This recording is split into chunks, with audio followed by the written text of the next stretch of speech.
Hallo ihr Lieben, willkommen zurück, willkommen zu Elianas Reise. Im letzten Kapitel haben Helvi und Eliana Fahrradtouren gemacht, um die Stadt zu erkunden. Wir haben weitere Informationen über die Anschläge auf verschiedene Siedlungen erhalten, sowie auch Informationen über die aktuelle Weltpolitik und über Mina Martis. Eliana und Helvi planen einen Besuch im Museum und an dieser Stelle machen wir heute weiter.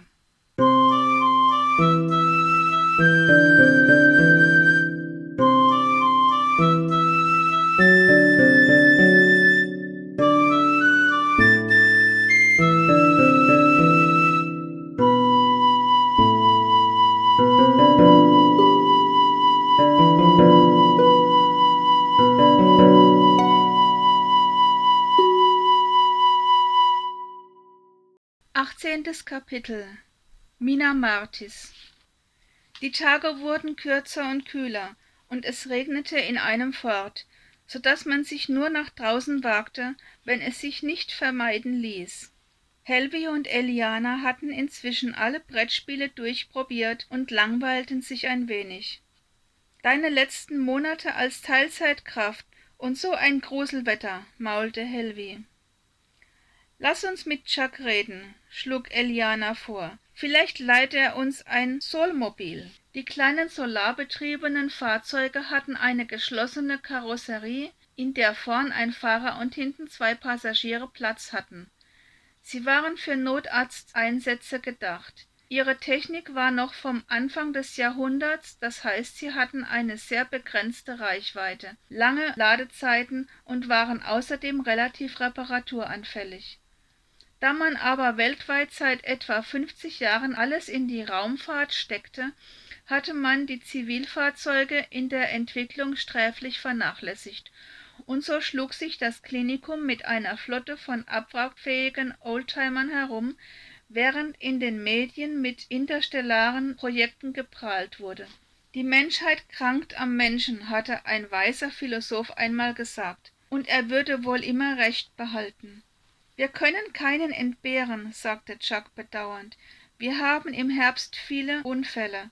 Die Menschen kommen mit dem Übergang in die kühlere Jahreszeit nicht so gut klar, sind unkonzentriert und dann fallen sie von Leitern, schneiden sich Finger ab und verletzen sich auf die vielfältigste Weise. Dazu kommen Kreislaufversagen, Herzinfarkte, Schlaganfälle und zu allem Überfluss auch immer noch die eine oder andere Schlägerei, vorwiegend zwischen Eheleuten.« Eliana und Helvi seufzten. »Wie viele seid ihr für die Exkursion?«, wollte Chuck wissen.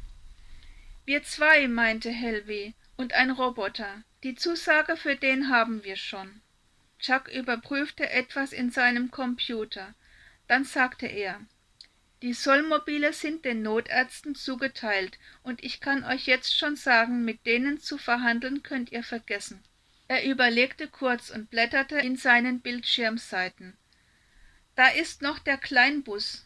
Der hat noch einen Verbrennungsmotor und wird öfter mal verliehen, natürlich nur, wenn der Entleiher vor Rückgabe den Treibstoff nachfüllt, und den gibt es nicht überall.« Chuck lächelte. »Rapsöl aus der Küche geht zur Not auch, aber es stinkt nach altem Fisch, wenn es verbrannt wird. Deswegen ist uns der neue Brennstoff aus Isoöl lieber, nur wie gesagt, ist der noch sehr rar.« »Wo kommt das Isoöl denn her?«, fragte Eliana. »Das ist einer der XT-Rohstoffe, also außerirdisch«, sagte Helvi. »Richtig«, bestätigte Chuck. »Kinder sterben dafür.« »Die Kinder in der Marsstation?«, fragte Eliana leicht geschockt. »Leider ja«, meinte Chuck.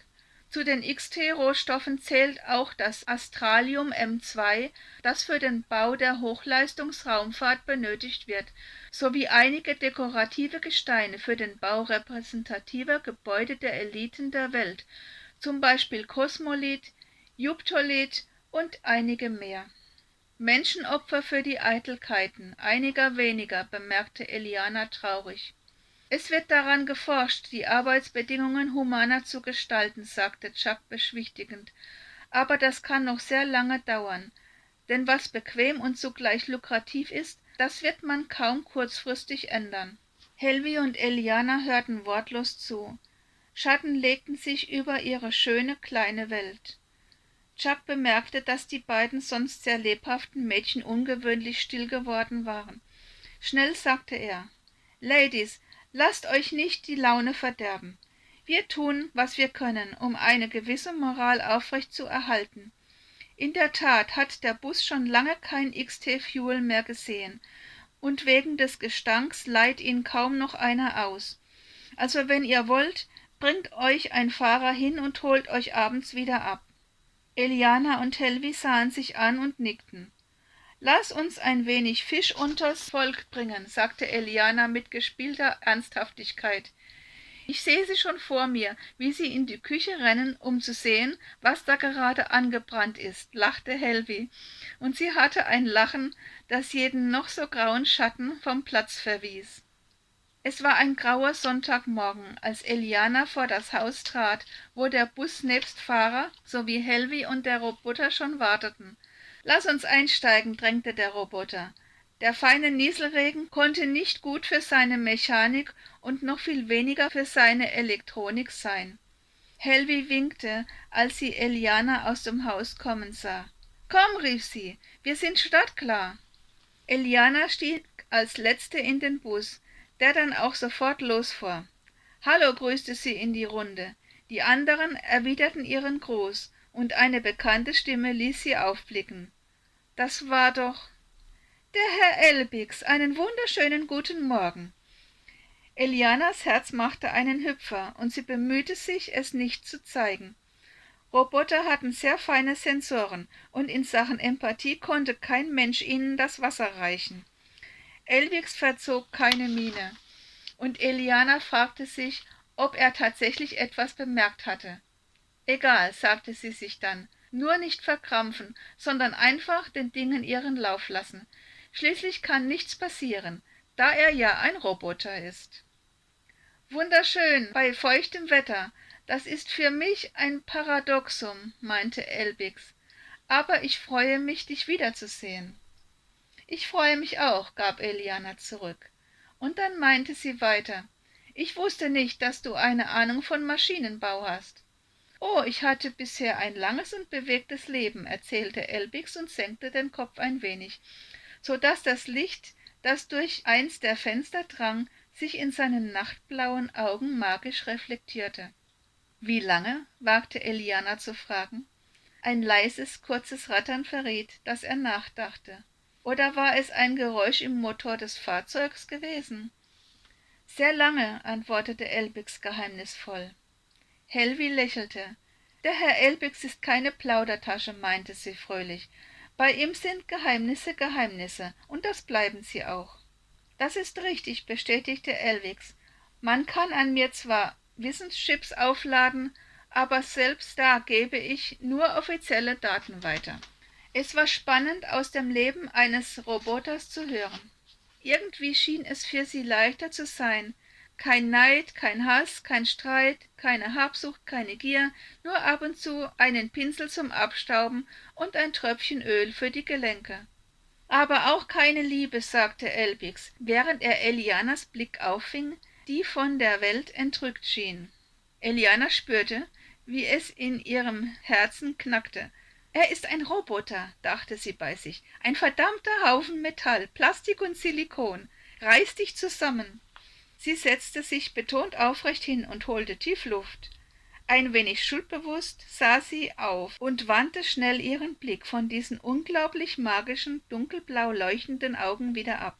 »Wir sind da«, rief der Fahrer nach hinten zu seinen Passagieren und erlöste Eliana damit aus ihrer momentanen Hilflosigkeit. »Schickt mir eine Nachricht, wenn ihr fertig seid«, wies er sie an, und dann verschwand er in einer Dunstschwade von verbranntem Fisch.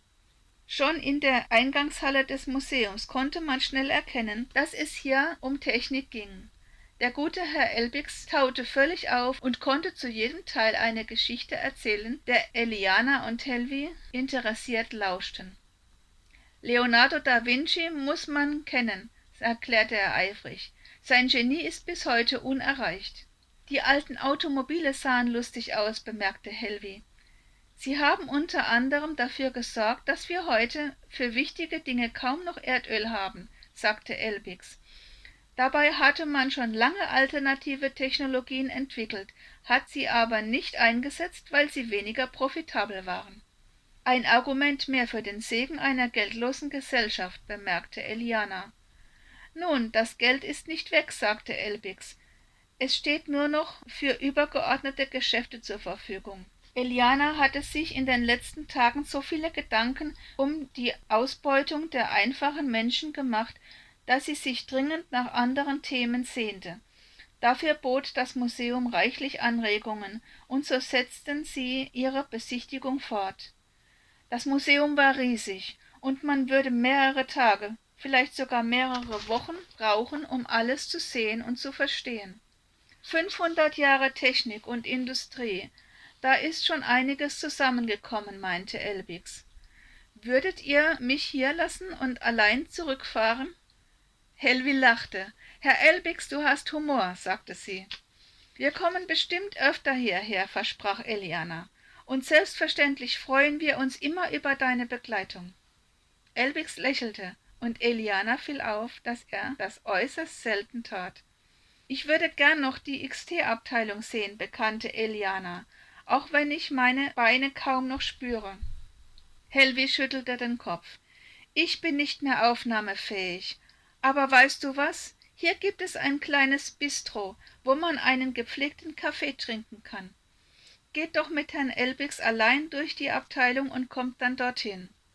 Danke, Helvi, sagte Eliana, den Vorschlag nehme ich gerne an. Und danach könnte ich auch einen Kaffee vertragen oder eine heiße Schokolade. Haben Sie bestimmt auch, meinte Helvi, und winkend verschwand sie in einem der Flure. Eliana und Elbix machten sich auf den Weg zur Abteilung XT, was für extraterrestrisch stand. Elbix erklärte Eliana die abstrakten Schaubilder, und sie sahen gemeinsam die Bilder an. So sieht die Marsstation aus. Das sind die Quartiere, erkennbar an der Atmosphärenglocke. Und hier sind die Fabriken und wie sie funktionieren. Er erklärte die Gewinnung von XT-Fuel, von Astralium M1, M2 und M8 sowie die Energieversorgung der Anlagen. Diese liefen vollautomatisch, nur die Wartung wurde von Menschen in Marsanzügen vorgenommen. Warum braucht man dafür Kinder, wollte Eliana wissen. Wegen der Fortpflanzungsoption, antwortete Elbix, aber auch, weil ihr Organismus noch anpassungsfähiger ist als der eines Erwachsenen. Sie leben dort durchschnittlich 20 bis 25 Jahre, zumindest soweit man das in der kurzen Zeitspanne überhaupt einschätzen kann. Erwachsene sind nach etwa 10 Jahren verbraucht und müssen dann als unproduktive Gemeinschaftsmitglieder mitversorgt werden, was bei der knappen Ernährungslage zunehmend die Gemeinschaft belasten würde. Und die Profite schmälern um ein paar Stückchen Brot, meinte Eliana sarkastisch. Das ist nicht das Schlimmste, meinte Elbix. Viele Kinder verunglücken bei der Arbeit. Deshalb werden auch immer wieder Transporte organisiert, sobald ein Shuttle mit einer Ladung hier ankommt. Eliana ging weiter zu einem Poster, das den Mars und den Asteroidengürtel zeigte. Darunter hing ein Schaubild, das Elbix ihr sofort erklärte. Hier siehst du, woher das ganze Material kommt. Man verfolgt bestimmte Asteroiden, die eine gewisse maximale Größe haben und vorwiegend aus dem gewünschten Material bestehen. Man platziert eine oder mehrere Atombomben darauf mit genau berechneten Zeitzündern. Diese Bomben lenken den Asteroiden so von seiner Bahn ab, dass er auf den Mars stürzt. Dort wird er dann zerlegt, verarbeitet und zur Erde transportiert. Wahnsinnig spannend, sagte Eliana. Allerdings merkte sie, wie auch sie nun an ihre Erschöpfungsgrenze kam. Elbix schien zu spüren, dass ihre Energie nachließ. Wie wäre es mit einem schönen, starken Kaffee, schlug er vor. Eliana nickte, und es beeindruckte sie wieder, dass er ihre Gedanken und ihre Gefühle erraten hatte. Er bot ihr seinen Arm, und sie hakte sich bei ihm ein. »Danke«, sagte sie, »danke für die Führung durchs Museum.« Sie blickte auf und hätte sich im selben Moment ohrfeigen können. Hatte sie denn geglaubt, sie sei so stark? Sein Blick traf sie wie ein Kanonenfeuer. Sie spürte, wie sie schwankte, und sie musste sich an ihm festhalten. Elbix schien das sachlich zu registrieren und gab ihr den Halt, den sie nun brauchte. Der Schwächeanfall verflog schnell wieder, und die beiden schritten den Flur entlang. »Du kennst den Weg?« fragte Eliana. »Selbstverständlich habe ich den Lageplan gleich beim Betreten des Gebäudes gescannt«, versicherte Elbix, und wieder einmal durchdrang Eliana ein Gefühl der Bewunderung. »Entspann dich«, sagte sie zu sich selber. »Er ist und bleibt ein Roboter, eine Maschine, eine Illusion.« Und nach ein paar weiteren Schritten. »Und viel zu alt.« Und noch ein paar Schritte weiter. »Außerdem können Roboter nicht küssen.« Elbix stoppte. Hatte er ihre Gedanken gelesen? Hoffentlich nicht. Oh weh. Eliana wartete. Es war still um sie herum. Durch ein Fenster konnte man sehen, dass es aufgehört hatte zu regnen, und eine müde Spätnachmittagssonne spiegelte sich in den Fenstern des Hauses gegenüber. Sie standen da und schwiegen. Eliana wagte kaum zu atmen, und ihr Herz schlug immer schneller. Eine Ewigkeit verging, und dann noch eine, bis Eliana allen Mut zusammennahm und zu Elbix aufschaute. Er sah sie an, und einen Moment lang war es ihr, als spürte sie seinen Atem in ihrem Gesicht. Aber es war nur ein Moment, und in dem Flur war es ein wenig zugig. »Er ist ein Roboter«, dachte sie energisch. »Komm zu dir, Eliana. Trink lieber einen Kaffee.« »Du weißt nicht alles«, sagte Elbix dann und hielt Elianas Blick mit seinen tiefen blauen Augen fest, als wären diese aus einer Art Seelenessenz hergestellt worden. »Manches weiß man erst, wenn man es ausprobiert hat«, sagte er weiter und verfiel dann wieder zurück ins Schweigen. »Wer diesen Roboter programmiert hat, den muss ein mächtiger Schalk geritten haben«, dachte Eliana. Ihre Knie wurden weich, sie drohte zu stürzen, und Elbix fing sie auf. »Elbix«, sagte sie. »Elbix, ich. Du.« Warum konnte sie nicht reden? Warum konnte sie nicht einmal denken? Als ihre Lippen die seinen berührten, durchflutete sie etwas, das Schwäche und Stärke zugleich war und dabei von ihr Besitz ergriff, wie eine Flut nach einer gesprengten Staumauer, und sie erkannte, dass sie sich gewaltig geirrt hatte. Dann versagten ihre Gedanken völlig, und sie ergab sich ihrem ersten Kuss, den ein Roboter ihr auf ungeahnt sanfte und berauschende Weise schenkte. Damit sind wir für heute am Ende des Kapitels angelangt. Die Reise geht nächste Woche weiter, wie immer donnerstags, und ich freue mich schon auf euch. Vielen Dank fürs Zuhören. Fühlt euch gedrückt, lasst es euch gut gehen, und wir sehen uns. Ciao.